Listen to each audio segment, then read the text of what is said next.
Hey, what's up, everyone? Welcome to the Ninja Warrior podcast. Tonight, we're going to be covering the ANW 17 Semifinals. Yeah, last time we talked about the qualifiers, they were okay. Like, every episode kind of had this sense of, like, that we're just going through the motions, you know? And now we're in the semis where we have one really good episode, one episode that's fucking shit, and the other that is... So, yeah, we have a lot to talk about today. Yeah, like a big range of quality. You just think it'd be consistent down the line. You'd think it'd be just consistent down the line, but total tone drop when it came down to that second episode. We knew right there. It was yeah, we're screwed when it comes down to it. Yeah, we can get to that a little bit later for sure. I think I am pretty excited to talk about the second episode just because I was bitching at the TV the entire time watching episode 2. So, yeah, it's gonna be definitely a conversation when we get there. Yeah. So first up, for a preliminary discussion, I think I'll be excited to do these first up preliminary discussions because it doesn't really fucking matter what we talk about here. Yeah, we can just talk about this is the stupidest shit, and people wouldn't care. You just skip it and move on with your lives. Okay, alright. So actually, what we're going to be talking about today is actually something very topical and very much an interesting topic. Women, and more specifically, the scandals that are going on with the top 20, and how the women have been treated in the rules of the competition. You did not do a good job explaining that. Okay, I'll go more in depth. So basically speaking, one of the most biggest oddities we discussed a lot during the last video, during the qualifiers, was the fact that there were so many women in the top 20. Every episode had at least 5, with I think 2 of them having 6. And I started to think to myself when looking at all the results while we were doing this, especially with one of the, with, I think it was episode 5 or 6, the one with Alyssa Beard in it. That was 6. That was 6? Okay. So episode 6. So the one with Alyssa Beard in it. And I noticed that she was the only victim of Crank It Up on the leaderboard. And then we had 2 girls who fell in Log Runner. And I thought to myself, why the fuck is it like that? There was no way that those were the 2 fastest people to Log Runner. Not to mention that was the only person to fall and Crank It Up in the entire one. That really didn't make much sense to me. It turns out, at least from what I've dug into a little bit here, women took up the top 5 of every top 20. Or is it 5 spots in the top 20, I should say. That'd be more accurate. Yeah. So it's not just that women are good, it's that the show is being fucking, let's say lopsided with actually being clear on how they qualify. Yeah, so 5 women are guaranteed to move on, but unlike previous seasons where it's a separate leaderboard they get to qualify into in addition to the men's if they are placed high enough, here they're just mounted into the top 20, which is really weird, by the way. Yeah, it makes every qualifier seem a lot more impressive on that level, but it also, kind of proves our point about the whole women thing, how the top 20 really doesn't matter. I mean, the fact that twice now, top 5 was voided entirely, we had 6 in the top 20, that's a little crazy. This beginning segment right here, with those analogies, with those revelations, I wanted to make a little bit of an amendment to my very first solo discussion video where we talked about history of women and just spoke a discussion. Do you guys think the top 5, as we see it now in ANW 17 and with the seasons of 15 and 16 as well, I guess, with ANW 15 and 16 as well, I guess, too, do you guys think the top 5's warranted? I mean, just talking about ANW 15 and 16, I would say still somewhat, yeah. I feel like the best way as I can put it is that that they don't need it in the top 30. Anyone who's going to make it to the semis is worth the title. But they might still want the top 2/top 3 in the finals. Yeah, there's also the fact that, too, if they didn't have the top 5 from the women, then if you think about, then when we get to the semis, not enough might not have moved on. or in a case where all but one woman would have moved on, that kind of thing. Because back in season 11, we even had situations like that too, where we had women who got to like the 14th place on the leaderboard and would have moved on if it wasn't for the top 12 thing from that season too. Yeah, it definitely is awkward for sure. Back when they introduced the top 5 for women back in season 9, I was really mixed on it at the time. I was kind of just thought like, okay, this makes sense, but at the same time though, up to this point, the show is okay without it. And it not helping just the fact that they eliminated wild cards from Las Vegas in order to do it. And that definitely flipped some heads. Season 9, we saw a lot of women, get into the back half of semis courses. We saw people like Rebecca Bonilla and Janique Levet, and just people who made it surprisingly far on qualifying in semis courses that year. So definitely speaking, you can see why they didn't need it. I think the show definitely could have kept going, but they probably did it so that way we could see more women in Vegas. Oh yeah, especially since we saw people like Barclay Stockade get like all of the fucking flying score that year. Like, there were definitely some benefits there for sure, but as the years went on and it became a little bit more standard, people just started to go past it and it stopped really mattering in the grand scheme of things. Yeah, Q and what's happening here with AW17 where they aren't even bothering to separate them, which is annoying because it doesn't necessarily mean it's the top 20 of the night. It really means it's the top 15 with a couple extra people woven in. And it's a little weird at that point too, because the leaderboard still acts like it's the top 20, but the bottom spots are always filled out with women because that's the way it works. And to me, it's just weird. Yeah, I mean, I feel like when you actually are there or like competing, I feel like they wouldn't be able to be upfront with that kind of rule. They'd have to like act like it's separate, but then put people in anyways. Like it's kind of weird when you think about it that way too. Yeah, like it's a weird rule. I think that's the best way to put it. It's a weird rule, similar to what we were talking about the Mega Wall last week and how they changed the time limit for it. Like here, it'll like. I feel they have to pick one, but it sounds to me that like it probably would they think specifically it would lead to backlash if they did remove the women's top 5. So I don't know at this point. Yeah, it even like continues into the semis as well, where we get top 3 women who also went to women into that semis, top 20, and it just seemed a little off. Admittedly enough, I will say this: at least every semifinals at least every episode, we had women who made the back half who would have qualified anyway, most likely.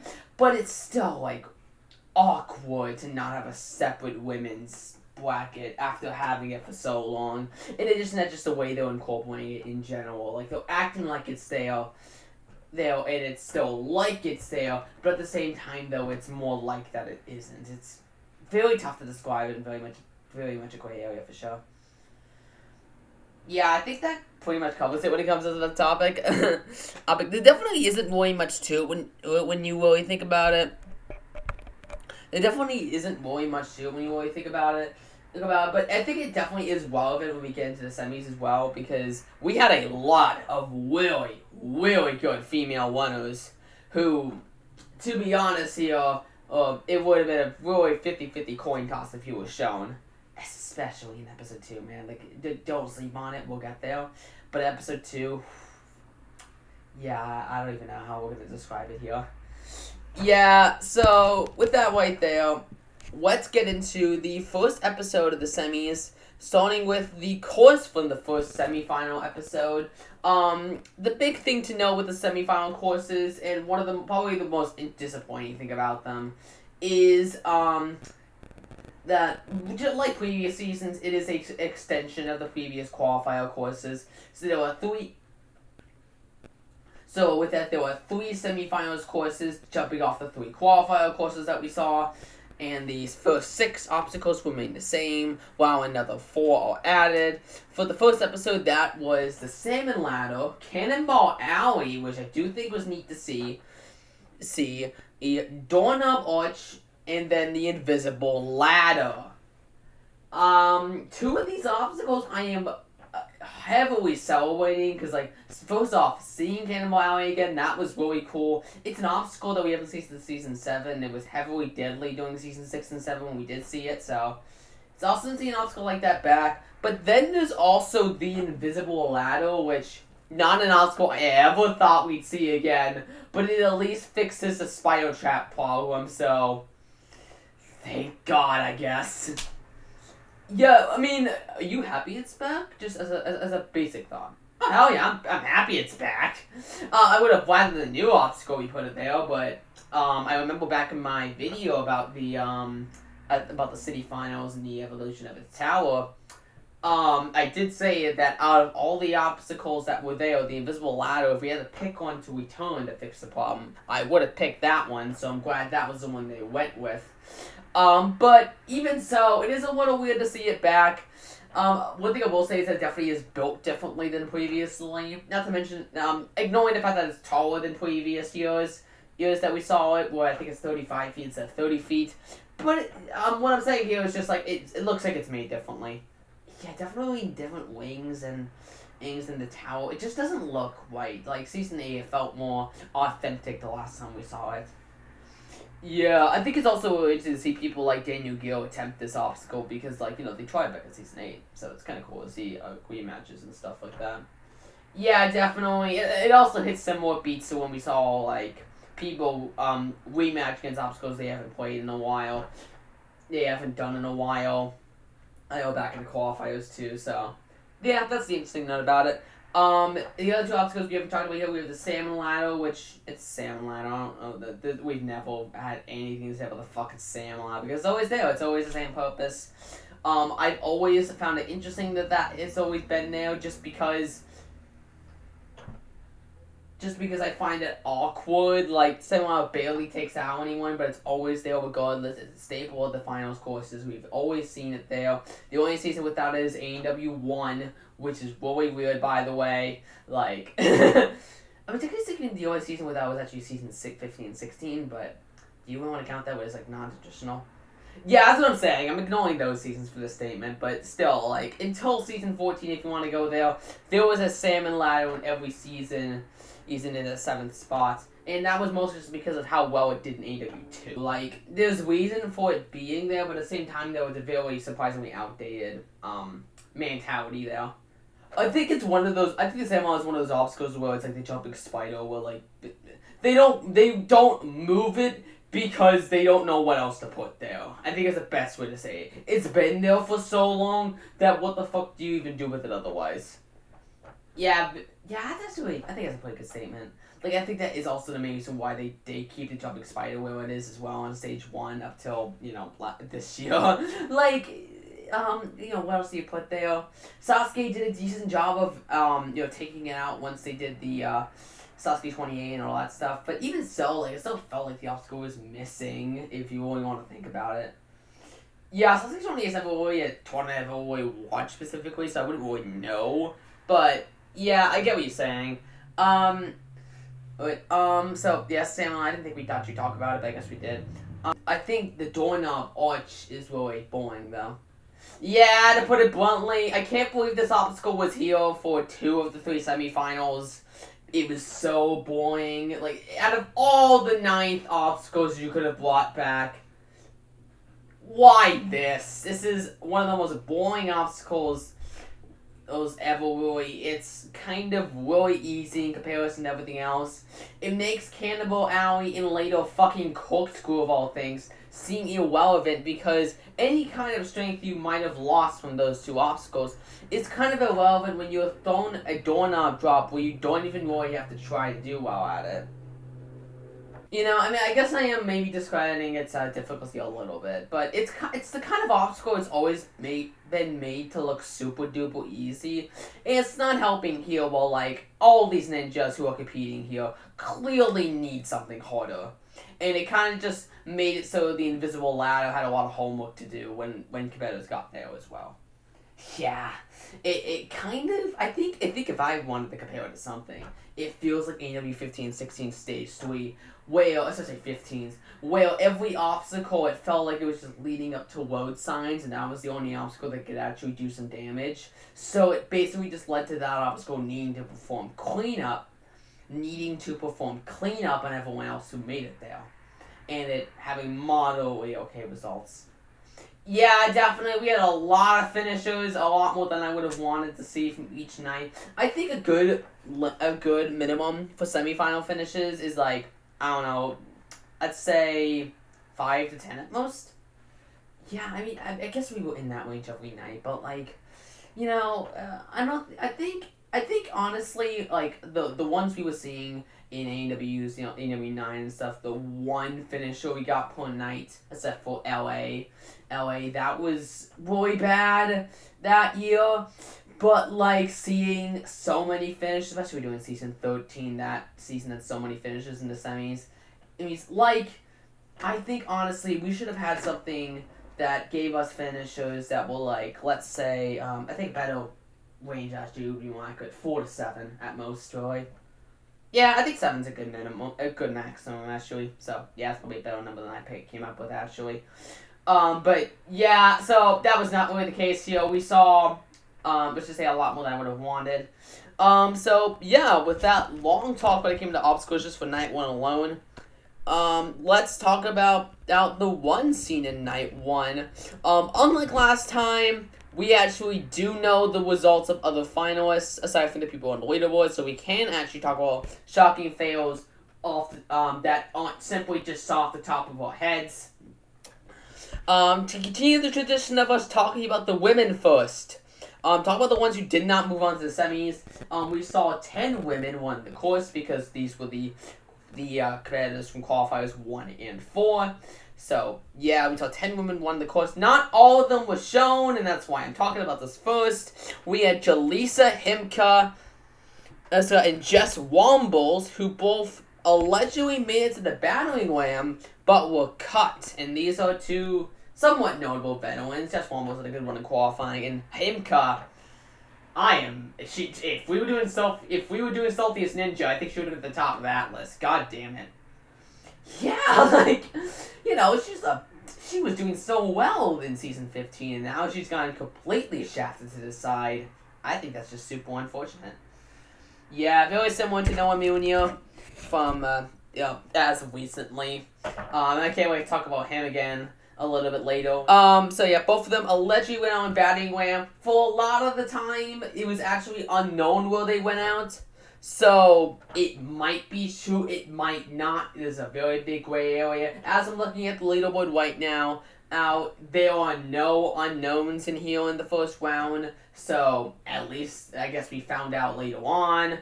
But, I guess just someone from the filming probably just edited this and fixed it up. Probably, to be honest. Yeah, I think it is very unfortunate to see them go on the battering ram again, which is where they went out with qualifying. Similarly, we also had Tiana Webley, who also went out on the battering ram once more, but she was actually shown in the fast forward. That was annoying to see. Probably the most shocking of all these women, we had Avery Glantz going out on the warp wall. She was someone I was totally expecting to be in the finals, so it's just, wow. Yeah, I think with so many women competing in general, we have to have some sacrifices. It's only if we can move on.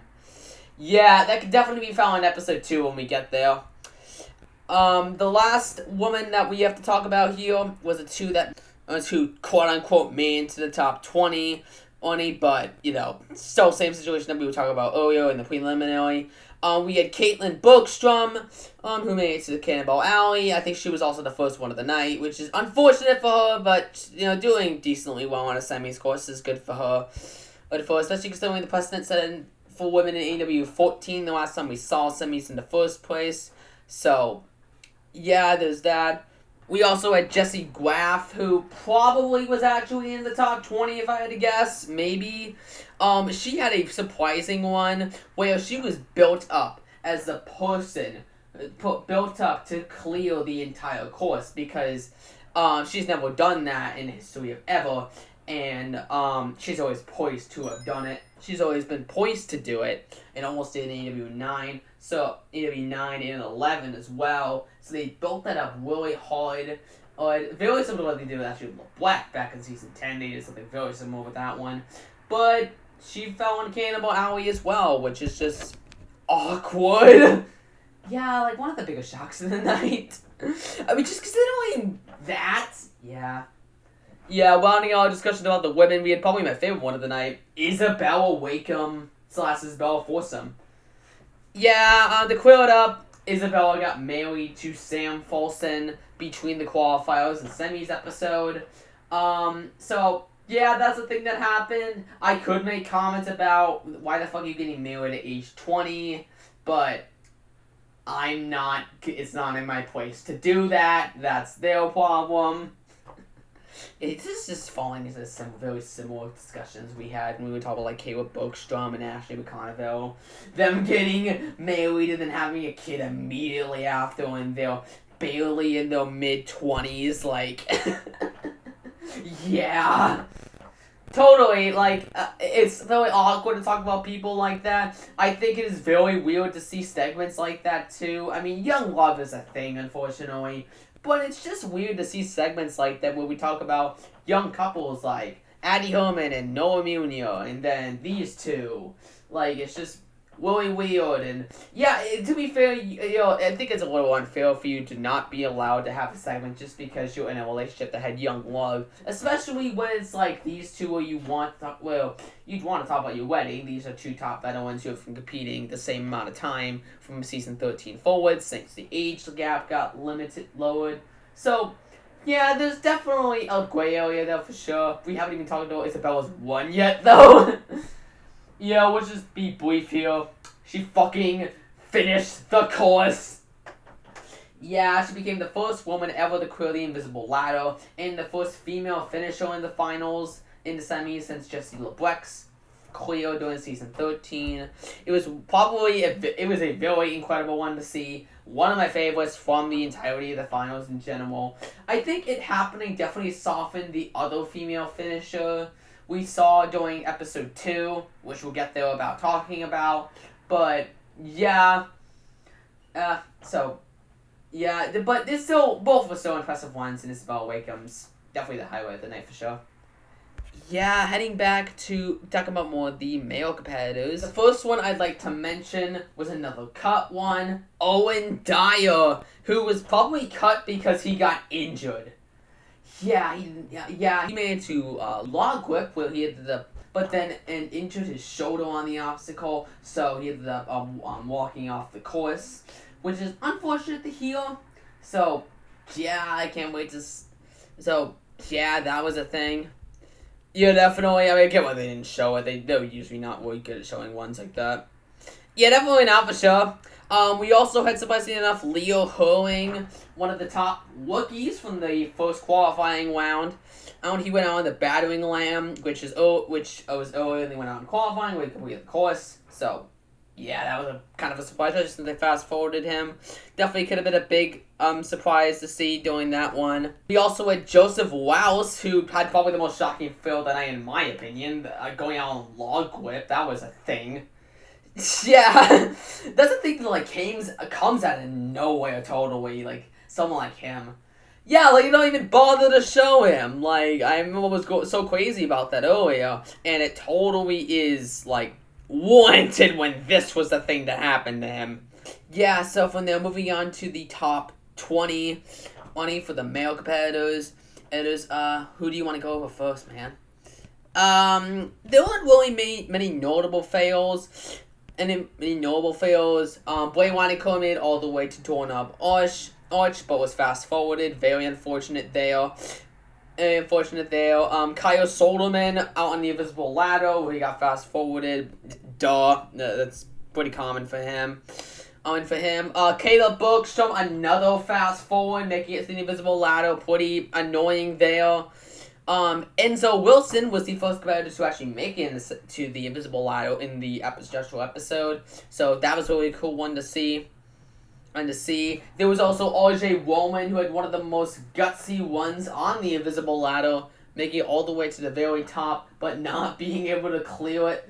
It was just barely. We got his feet up there, having a fail very reminiscent of Football Weekend from back in Season 7 during Orlando. It was hard to see a one like that happen, especially just, one of Flip's trading partners. Yeah, it's like a fucking curse at that point, man. Yeah, moving on to the finishers. Once we had Elijah Browning, who had another really gutsy climb with the invisible ladder, but actually cleared it. We had a lot of fast forwards up the invisible ladder. The most notable being fucking Daniel Gill. Like, what the fuck? How do you justify doing that to a veteran like Gill? Someone who's probably one of the frontliners of the season. Yeah. I also remember his one being quite gutsy, too, from what we saw, too. Like, goddamn. Yeah, Sam Falston was also fast forwarded, getting to clear the course. We also had one of the shown ones that I was very happy with shown was Caden Forshaw. I'm glad he's getting starship this season. Very glad on that one. I don't think there's really much to say. I'm just glad he's getting shown.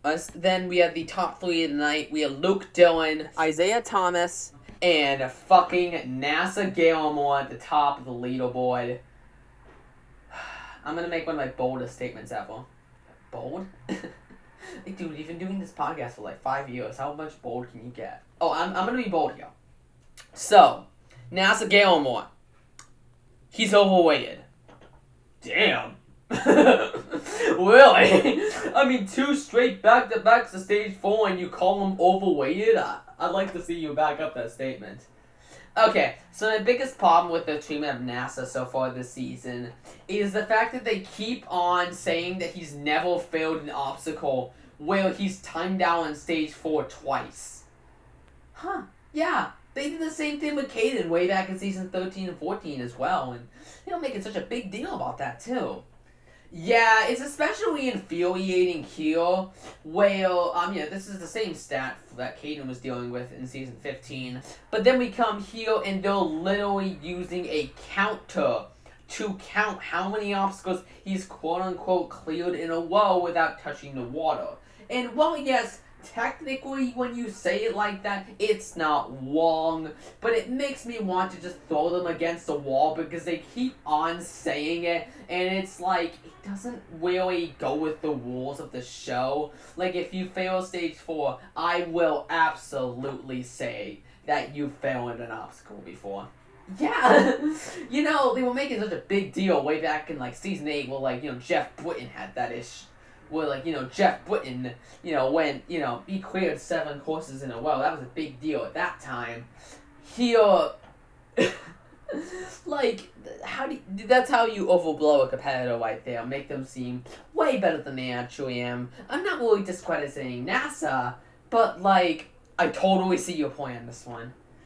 Yeah, definitely. I don't think there's really much more to note when it comes down to the first semifinal either. It's just a very mixed bag of an episode.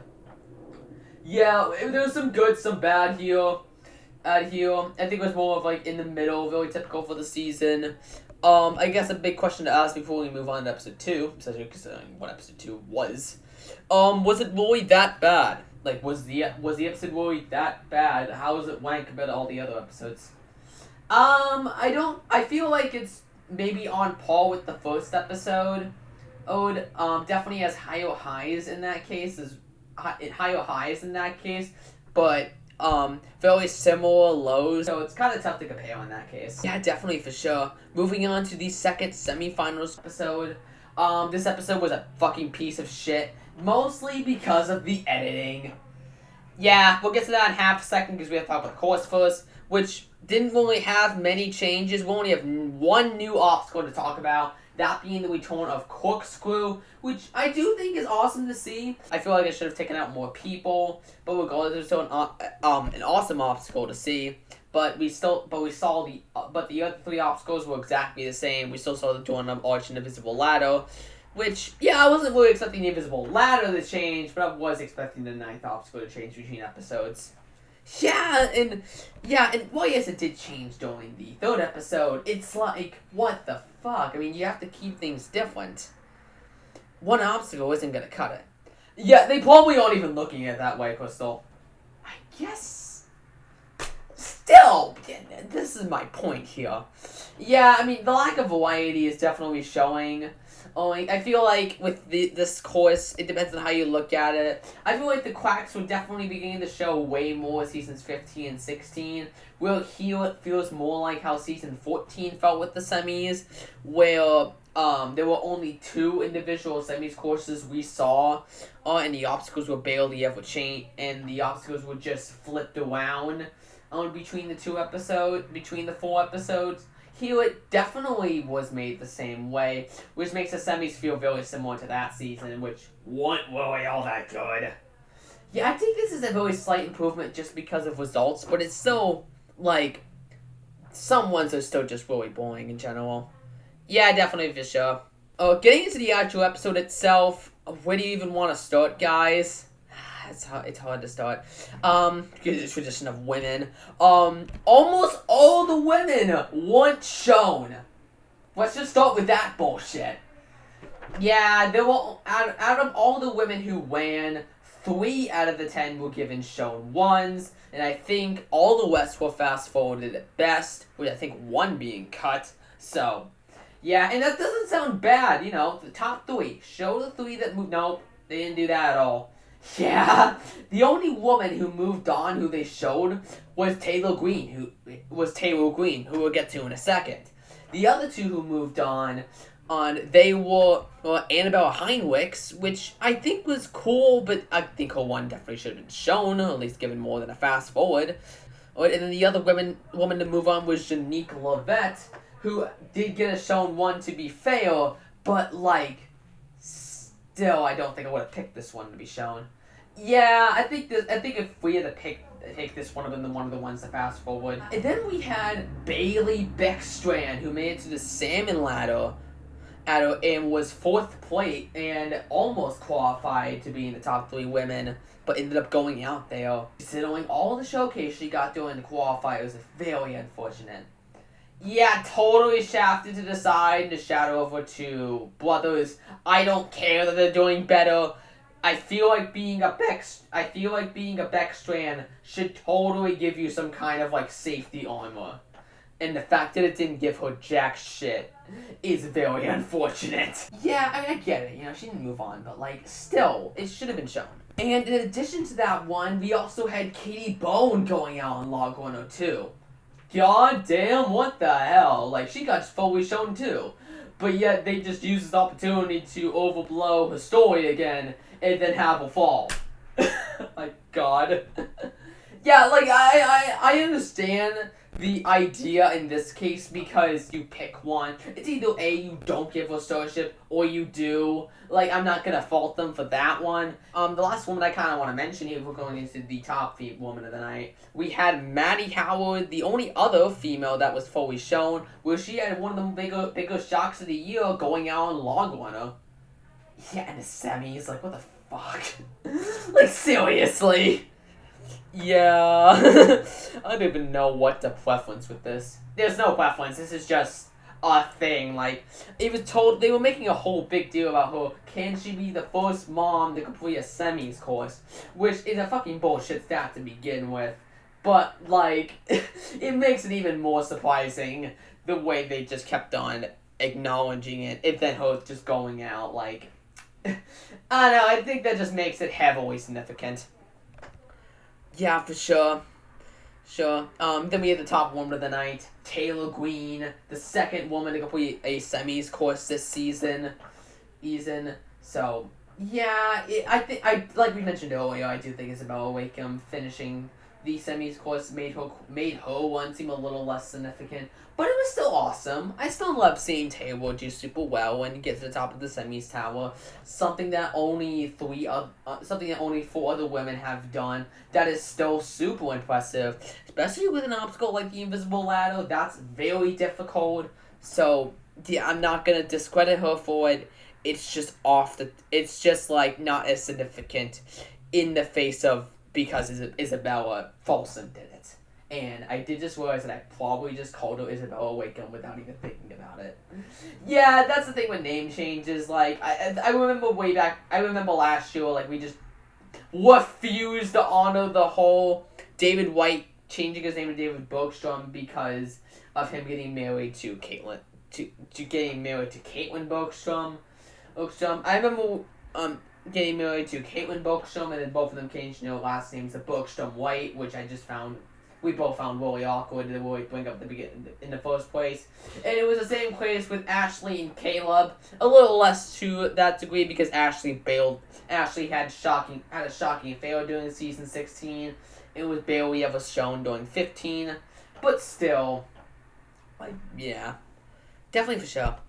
Moving on to some of the male competitors who did not make it to the semis. The first one I'd like to mention is Lauren Ball for the fact that he did not compete in the finals.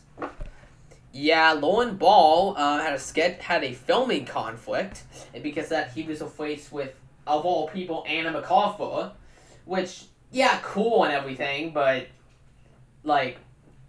weird. Why was a woman the one they picked? I couldn't even tell you. They barely even showed Anna as well. Yeah, they didn't even really bring up the fact that Lauren had withdrawn, which is unfortunate. And it was a scheduling conflict as well, so it's unfortunate. Yeah, definitely. Moving on to some of the people that actually ran. We had Brian Quetch. Edge going out on log runner. This one felt like a real piece of shit, but at least it wasn't. It was fast forwarded instead of overblown, so pick your poison, I guess. Yeah, definitely a tough one to learn about. And after Quetch, we have, of course, to talk about David Campbell, who also did not move on, unfortunately going out on the Ferris wheel. It was having kind of a sloppy, attempting to do the same method he did back in qualifying to make it through, but he ended up missing one of his hands on the handhold, so he just couldn't hang on. I was totally expecting him to move on, so it was very unfortunate. Yeah, that's it when it comes down to the men who did not move on. Moving on to the men who did move on. First one I'd like to mention this was the first one of the night, Paxton Myler. The first of two of the Ninja Kids to run during this round. I do think this one was really cool to start off with because he had a very gutsy attempt on corkscrew where he caught all three, but had his arms too twisted to recover on the final one, which that one was awkward.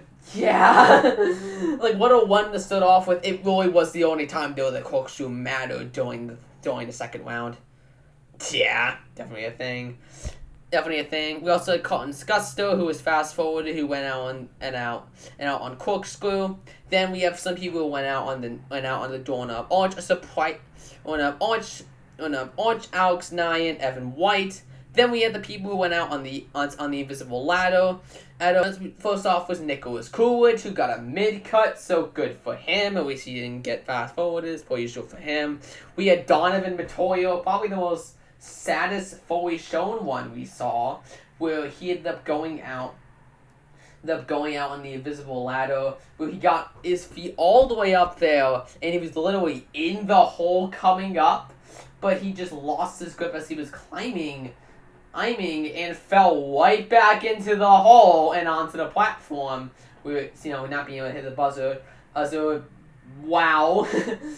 Definitely the most heartbreaking fail we saw during the entirety of the semis. How could you get any closer than that? Yeah, I didn't think anyone would top Flips 1 from Season 7 or Jace from just earlier in the last episode, but yeah, this was a thing. We also had Jonathan Oddbout, who also failed the invisible ladder. Pretty unfortunate. Going into the finishers, we had Sean Bryan in 9th place, Ashton Myler in 8th, Max Feinberg in 7th, Oat Elder. Really cool to see him get a very good rookie treatment this season. I don't think we really mentioned it during the qualifiers because I don't think he was shown. But it's good to see him getting a fully shown one, even if his story was very overblown from what I remember. Yeah. Definitely. We had Caden Lepsek, who definitely should have been shown, but was fast-forwarded. And then we had the top two of the night, Kai and Luke Beckstrand. Kai had the more interesting one, having a lot of trouble on the invisible ladder and making the rest of the course look like easy, which made it so that despite getting the fastest time, there was definitely room for improvement, which Luke Beckstrand sped right past and decided to show off for, where he took off his shirt and got to the top of the invisible ladder in 3:12, that being the top time of the night.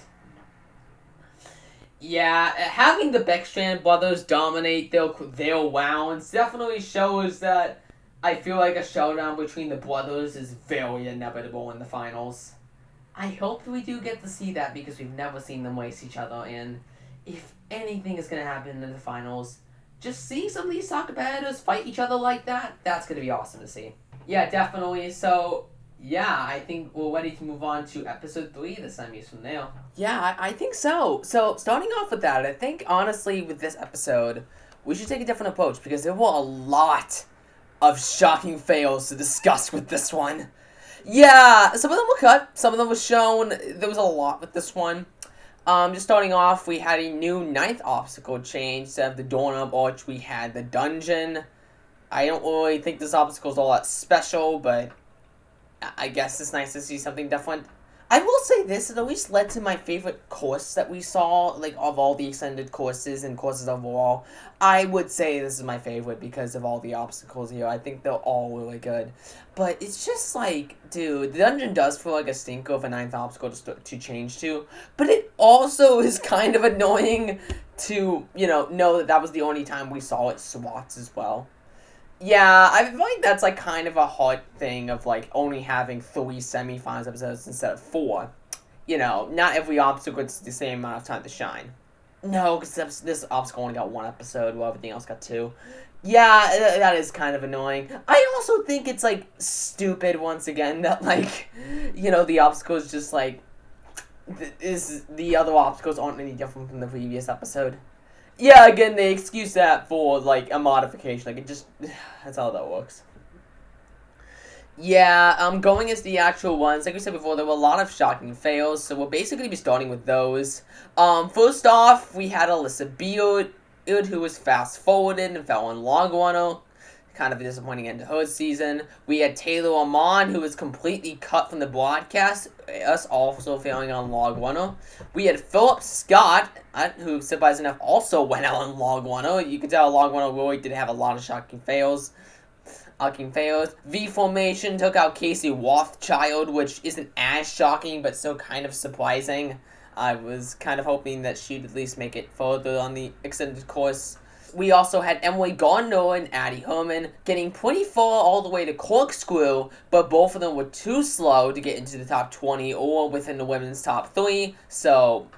Oh, yeah, they did not move on, unfortunately, although both of them definitely deserved it. Emily Gardner was fast-forwarded, which I feel like is a little much for me.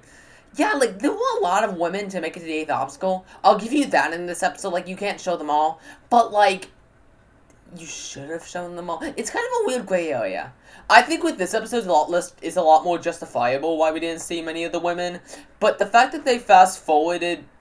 the fact that they ended up fast-forwarding...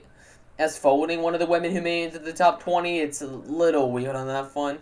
Yeah, there were definitely ones in this episode I would say did not need to be fully shown, and I think we'll get to some of them later, but... Yeah, there's definitely a gray area there. 2 more shocking fails before we move on. We had Ethan Goldalski in a fast-forward segment. He shockingly went out on the salmon ladder, which is just kind of a surprising end to his season. Yeah, I honestly was so sure he'd move on and do a lot better than that. I do like the fact they didn't show him. Like, I've gotten so tired of his stick that I'm glad he got fast-forwarded for once, but I do think it's a little unfortunate. Like, he has become an ANW star because of his stupid stories. So, like, I think it is a little unfortunate that he wasn't able to make it to Vegas. I think it is a little unfortunate he wasn't able to make it to the finals and was fast-forwarded. Yeah, definitely. Finally, we have probably the most shocking fail of the night, that being Ryan Stratus. Wow. Yeah, the way they paced this one, insane. Like, they acted like he was going to go far and, like, actually paced the one correctly. But then he just fell on lunatic ledges. Like, what? Yeah, it was only because he wished it to. Yeah, he literally tried to do it in one swing, which is a way of doing an obstacle, yeah, but he just didn't have enough oomph to it, so he fell. Very unfortunate. We also had a shocking fail from Xavier Dantzler on Log Runner, which is sucky, I know. We have Bob Weiss, who probably had one of the stupidest ones ever, where he tried to flip onto the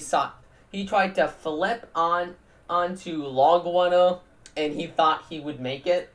Yeah, at least the jumping spider one he did was at least landable. Like, there was no way that this was going to be landable. Yeah, no. Like, it just made him look really stupid. Going into the top 20 now, the other two women, the women who moved on were Rachel D. Gus, Kenzie Hughes, and Abby Clark, all who made it to Corkscrew. Rachel D. Gus was not shown. She was given a fast forward, which is stupid. I think she should have been shown. But yeah, there you go. Going into the little one, there wasn't really many people to mention. I feel like people like Spencer Johnson really didn't need to be shown. He was the first one of the night, dude. Cut the guy a break. Will, you're gonna fucking defend this guy a little bit, because like I feel like first one of the night you have to do a stinker. You have to do a stinker. Wow, Cristal. I feel like you do. Like if I'm being completely real, I feel like you do. Okay, but anyway, yeah, I don't personally think he should have been shown. Yeah, we also had Jamie Wan, who was unfortunately fast-forwarded again. He's basically just become the new Nicholas Coolidge at this point. Oh, thank you for that analogy, because I was struggling to think of one. Yeah, like, Wan, he's had two decent ones this season. Neither of them was shown. He's been doing, I know, the last two seasons weren't really all that good for him either, but he still wasn't shown either of those seasons. I don't think he's had a full one since season 12. Like, I'm really trying to think back. I don't think he has. Yeah, it's at least been quite a bit for Juan. Technically speaking, he was shown during the semis in season 16 with Jay Lewis, but I feel like that barely counts because Jay Lewis was obviously the main attraction of that one, and he didn't even do all that. And Juan had kind of a stinker there anyway. Yeah, definitely. You can definitely start to see that he's training a lot less since now he has a kid, but he's still having fun with the sport, so that's awesome. I am kind of curious to see if he's gonna be able to stick past in the races if he's able to, keep it going, but I guess we'll have to see on that. And we also had Lucas Reality, and shockingly enough, Joe Moloski. Lucas Reality, falling on the invisible ladder isn't too bad, but Joe Moloski, he got shown within 20 minutes of the episode starting, and I was so scared for him going into it. Huh. Yeah, I don't think I'm really surprised. Like, the way they edited this and the way they showed him, I was so sure that he was going to fail early. So that he didn't, leaves me, but then he fell on the invisible ladder, which it's the second time he's failed on this obstacle, and he's always struggled with it to begin with. So it makes sense, but, like, it's really unfortunate. Yeah, I think it definitely shows that he's reaching his limit when it comes down to age. Like, you can tell his body wants to keep going, but, like, it can't. Yeah, it's kind of harsh, but, like, I feel like you could also see with season 16 because, like, he made all the way down stage 3, but just pumped out at the very end. Like, I think Joe is definitely starting to show his cracks as he gets older, which is unfortunate to see.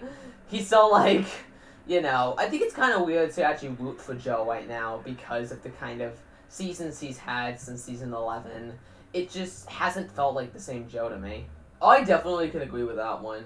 Like, just seeing him have these sloppy seasons and go out surprisingly early and then, it culminating in that fail last year, like, it really has changed, I think, all our views of Joe. Yeah, getting into the 9 finishers for this episode. First off, we have someone who totally should have been shown, James McGrath. Yeah, how the fuck do you justify skipping this one? Like, it's McGrath here. Like, I don't think that we really need to show his qualifier one, but this one absolutely. Yeah, so, yeah, definitely for sure. So he's also the first competitor to complete the invisible ladder every year it has appeared. Since he completed in 7, 8, and now 17. That's pretty cool. We also had Jason Balins, who brings up an interesting phenomenon with the dungeon and how it wasn't really built correctly. I don't think it was any fault of the designers, but they clearly did not build it for the case of their weight. Jason Balins is the lightest competitor to ever attempt the dungeon and the lightest competitor on the show right now at only 95 pounds. So he had, and what happened was and because of that, with the dungeon, it just didn't lock into place because it depends on how ends on the person's weight. So he had to try to struggle with it to get locked into place, which kind of reminded me of when Ethan Barnicki also had the same issue during season 14 when he did when he attempted to flip around. Oh yeah, definitely. I wasn't actually having it in the moment, but that definitely is something that happened there. He never locked that one into place either. I also picked up another one that you forgot to mention. Christian Hart, who got disqualified because this happened and had to swing to the landing pad. He still moved on, but yeah. I didn't pick him up because I wanted to pick him up here. Oh, sorry. I totally wasn't aware. I was like, you skipped him, and I feel like we should bring that up. Yeah, no, I wanted to bring them up at the same time. We also had Emil Malik, who got fast-forwarded, Josiah Fapel, Ben Balint, and Jackson Odos. All of them finishers, all of them getting fast-forwarded. I feel like Jackson Odos' one should have been shown because he got the second fastest time. We also had Matt Domingo, who had probably the best segment of the night, to be honest. Yeah, I think it was cool. Both him and Lucas Riali were shown to be partners in that gym in the mall, whatever. So it's cool to see Matt Domingo finally getting showcased and showtime after not getting anything in season 15 and honestly getting pretty much shafted to the side in season 14 as well, despite how well he did. So yeah, it's really good that he's finally getting some decent showtime. Isn't showtime. I'm surprised they showed Lucas because they showed Domingo, but I'm happy they showed both of them. We also had Noah Munoz finally getting justice and finally getting shown. If you think about it, yeah, he was shown in the season 16's final episode, but he needs to be shown more often. He does so well, but he just keeps on getting shafted to the side because apparently they don't think fast ones are good enough to show. It's really weird. Yeah, he had a decent enough segment too, talking about him being an electrician, and that's what he's going to college to be and stuff. Yeah, it was actually kind of neat. I'll give you that, John. Then we have the top one of the night, Jay Lewis, who had honestly a weird segment to watch about his girlfriend Maggie Owen. She was part of that group of teenagers who came onto the show during season 13. She was a protege of Jesse LeBlanc, and now is apparently Jay's girlfriend. They mentioned about them living long distance, but both of them kind of having a crush on each other, which is kind of cute, I guess. Maggie Owen, I don't think we ever mentioned it during the episode because she wasn't really unrelatable, and I didn't really remember to mention it. She went on Log Runner back in the qualifiers this season, but they didn't really bring that up at all. So I was just thinking, did she compete? Did they show her? All that stuff. So yeah, there was that, unfortunately. So yeah, Jay Lewis's one itself was pretty decent. It was the fastest time of the night, so I get why we showed it, but I don't really feel like it was notable. Yeah, I am really glad it was shown because I think you need to show the fastest one of the night. I feel like you need that's interesting, but at the same time though, the fastest one, I will give you this, isn't always the most interesting thing in the world. Yeah, I feel like with the qualifiers, it should be easier for them to show the fastest time because it's a lot quicker over one. Versus here in the semis, you really have to pick and choose. Yeah, I think that's definitely if we want to go to conclude about the semis in general, I think that's a big thing to talk about. All these episodes felt like Slogs Fest because not just because these courses want the best design in the world. I think they've kind of lost the touch in terms of how to pace these episodes and how to, show off the good ones. Yeah, I think it's definitely something I was starting to see in season 14, where the semis were really a drag and were tough to sit through. I think the only exception was episode 7 with all the shocking fails that episode had. Aside from that, yeah, I would argue season 14 at the worst semis ever, and this season is not much better. You could even argue it's worse. I think it's a little bit better because at least the obstacle choices were a little bit better. But at the same time, though, it barely feels any better. Yeah, at least there's that. But, I feel like both ones of the semis felt really boring. I feel like the best way to describe it is, they show too much of the one and don't really make it as snappy as it should be. The ones don't feel quick enough. The modern ANW style doesn't make the ones interesting. I think honestly, actually, the repeated use of the same obstacles might also be a factor as well. It's really tough for me to describe. I think honestly it's a topic that I might want to dive further into in a separate video altogether in a solo discussion where I talk about the rise and fall of the semis and how they got better every year, but then how they fell. Because there was a lot to talk about there. I really need to gather all my thoughts to really actually make a good point about that, I think. Yeah, I think that's a good point.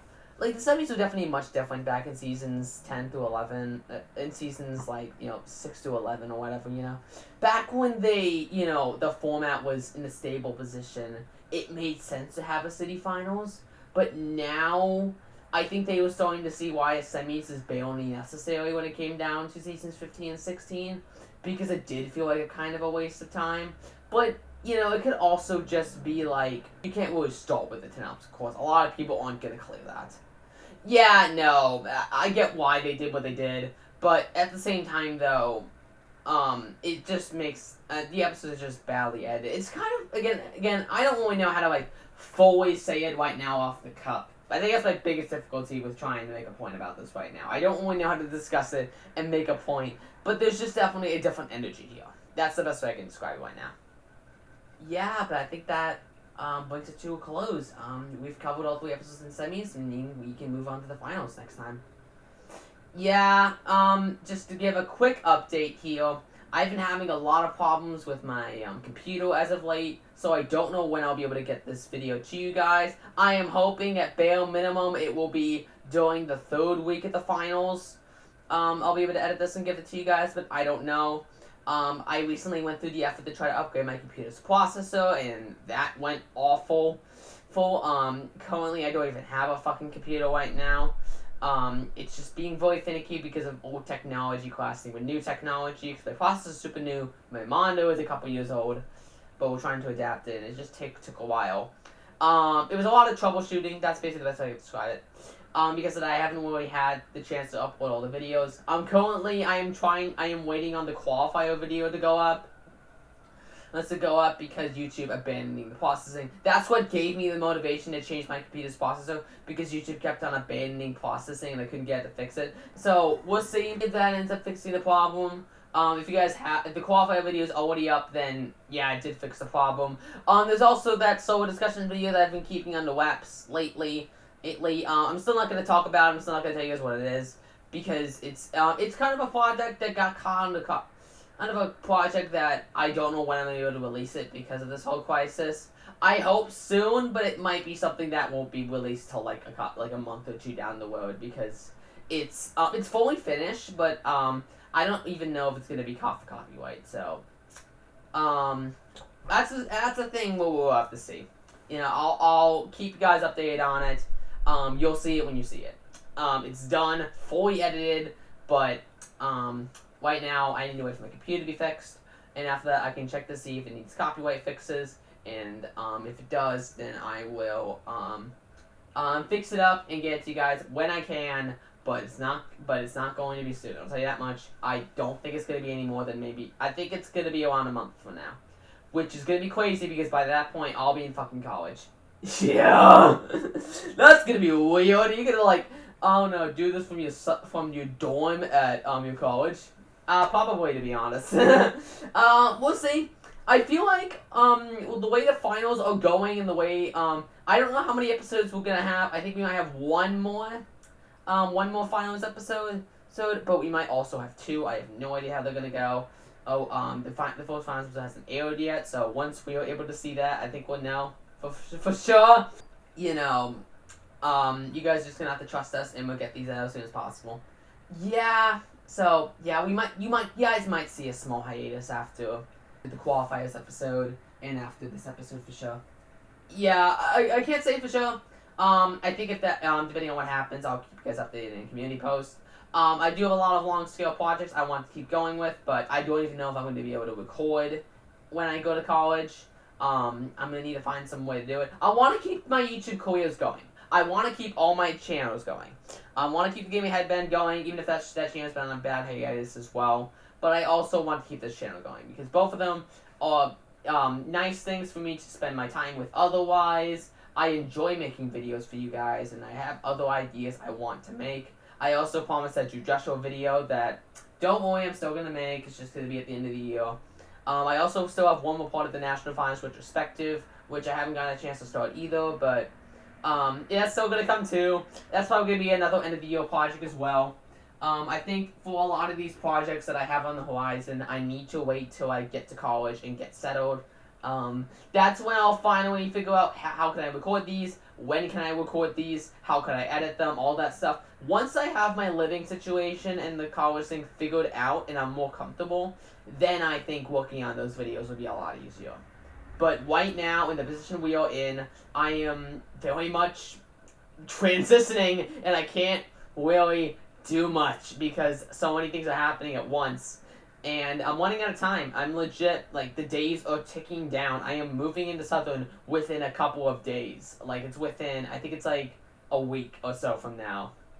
Like a week and a half, just about. Yeah. I don't think there's really much more to say beyond that, though. You kind of dragged that on. Yeah, I don't like talking about that kind of stuff on the podcast, about life and everything, especially dragging out the outro, oh my god. But I think it's important for you guys to just be aware that, like, the reason why I haven't been uploading much is because of the whole college thing, is because we've lacked the time to really meet up, is because my life is kind of erupting and all that stuff. So, yeah, I hope that it doesn't cause this video to be super delayed, but you guys will see it when you see it. And, yeah. Either way, though, we'll see you guys next time for the ANW 17 finals. Peace.